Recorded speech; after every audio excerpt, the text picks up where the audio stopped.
मेरे मम्मी का चैनल पे आप लोग लाइक और सब्सक्राइब जरूर करें। धन्यवाद। हे जी पंडित के चुनिया कमाल कैले बा।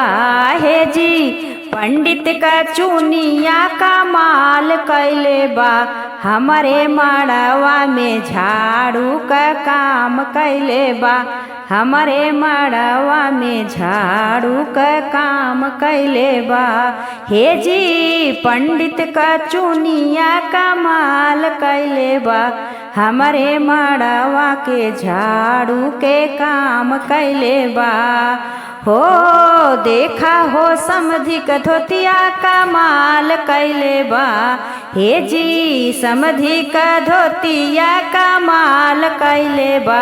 हमारे मड़वा के पोछा के काम कैले बा।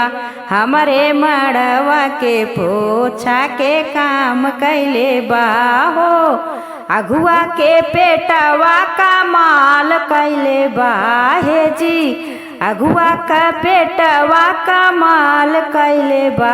हमारे मड़वा में बजवा के काम कैले बा। हमारे मड़वा में डीजवा के काम कैले बा। हे जी अगुआ के पेटवा कमाल कैले बा। हमारे मड़वा का डीजे का काम कैले बा। हमारे मड़वा के बाजा के काम कैले बा।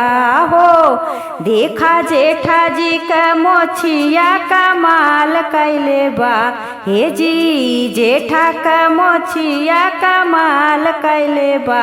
हमारे मड़वा के पंखा के काम कैले बा। हमारे मड़वा के पंखा के काम कैले बा।